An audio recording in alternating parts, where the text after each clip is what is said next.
Hello guys, welcome to ఎంజూ my opinion on Chhaava movie. ఏం చెప్పాలి బాయ్ ఈ మూవీ గురించి? ఈ మూవీ ఎలా అనిపిస్తుంది అని చెప్పడం అనేది చాలా అంటే చాలా కష్టం. మైండ్ బ్లోయింగ్, అసలు ప్యూర్ గూస్ బంప్స్. ఈ మూవీని నేను హిందీలో చూడకుండా ఇన్ని రోజులు ఎలా ఉన్నానో తెలుగు కోసం అని చెప్పేసి చాలా బాధపడుతున్నాను. సో మీరు కూడా ఎవరైనా ఈ మూవీ చూడకుండా మాత్రం వెంటనే వెళ్ళి చూసేయండి. అది హిందీయో తెలుగో, మీకు ఏ లాంగ్వేజ్ కంఫర్టబుల్ ఉంటే ఆ లాంగ్వేజ్కి వెళ్ళిపోండి. ఒక మూవీని ఎంతో డెడికేషన్తో ఒక విజన్తో తీస్తే తప్ప ఇలాంటి అవుట్పుట్ రాదు. ఈ మూవీలో వంక పెట్టడానికి ఏం లేదు. ప్రతిదీ ఎవ్రీ వన్ పర్ఫార్మెన్స్ కానీ, మ్యూజిక్ కానీ, డైరెక్షన్ కానీ, స్క్రీన్ ప్లే కానీ ఎవ్రీథింగ్ ఈజ్ గుడ్. మూవీలో సెకండ్ హాఫ్ కోసం ఎన్నిసార్లైనా చూడొచ్చు. నాకైతే చాలా అంటే చాలా గూస్ బంప్స్, లిటరల్ ఏడుపు కూడా వచ్చేసింది.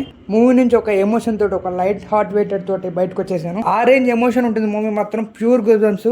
పర్ఫార్మెన్స్ వైజ్ గా అయితే నేషనల్ అవార్డు ఇచ్చేయచ్చు. అందులో మెయిన్లీ మన శంభు క్యారెక్టర్ చేసిన విక్కీ గారికి. లిటరలీ ఈ మూవీలో యాక్టింగ్ చేస్తున్నాడు. జస్ట్ యాక్టింగ్ అని మనకు ఎక్కడ అనిపించదు, అంతలా జీవి చేస్తాడు. తనే శంభు క్యారెక్టర్ అనిపిస్తుంది మనకైతే. ఆ రేంజ్ పర్ఫార్మెన్స్ ఉంటుంది. నాకైతే ఈ మూవీ చూసాక ఒకటే డౌట్ వచ్చింది, ఈ మూవీని ఇంత గ్రాండర్ గా ఇంత మంచిగా తీశారు కదా, దీన్ని హిందీలోనే ఎందుకు తీశారు, తెలుగులో డబ్ ఎందుకు చేయలేదు, అప్పుడు ఎందుకు ఇంత లేట్ చేశారు అనిపించింది నాకైతే. బట్ అయినా సరే ఎప్పుడైనా రిలీజ్ చేశారు. మూవీలో మాట్లాడాల్సిన ఎన్నో సీన్స్ ఉన్నాయి, చాలా అంటే చాలా సీన్స్ ఉన్నాయి. ప్రతి సీన్ని మనం ఈ రివ్యూలో మాట్లాడలేం. సో ఈ మూవీ గురించి ఖచ్చితంగా లెట్స్ టాక్ వస్తుంది.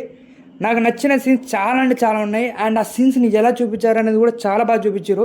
అవన్నీ మనం ఇంకో వీడియోలో మాట్లాడుకుందాం. సో నేను ఈ మూవీని తెలుగులో చూడడం జరిగింది. సో తెలుగు డబ్బింగ్ విషయానికి వస్తే ట్రైలర్ నాకు అంత అనిపించలేదు. But theatre experience was next level. Dubbing మొత్తం ఓకే, బట్ మన శంభు గారి క్యారెక్టర్ యొక్క డబ్బింగ్ మాత్రమే కొంచెం అటు ఇటుగా అయింది. ఎందుకంటే ఒరిజినల్ మ్యాచ్ చేయలేకపోయింది డబ్బింగ్ అయితే. కొన్ని సీన్లో యాస్టేజ్ అదే డబ్బింగ్ కొట్టారు, చాలా బాగా అనిపించింది. One word about the movie is goose bumps. So మీలో ఎవరైనా మూవీ చూసుంటే మూవీని తెలుగులో చూసారా, హిందీలో చూసారా కామెంట్ చేయండి. అండ్ మూవీ చూడాలనుకుంటున్న వారు ఈ మూవీ తెలుగులో చూస్తారా, హిందీలో చూస్తారా కూడా కామెంట్ చేయండి. సో మూవీ చూసిన వాళ్ళు ఎవరు ఉంటే మూవీ చూసేటప్పుడు మీకు ఎలాంటి ఎక్స్పీరియన్స్ వచ్చినాయి అని చెప్పేసి కింద కామెంట్ చేయండి. సో ఈ వీడియో నచ్చినట్టయితే లైక్, షేర్ చేయండి. ఇలాంటి ఎండ్ అప్డేట్స్ వస్తుంటాయి మన ఛానల్లో. సో మిస్ అవుతుందంటే మన ఛానల్ సబ్స్క్రైబ్ చేయండి. Thanks for watching.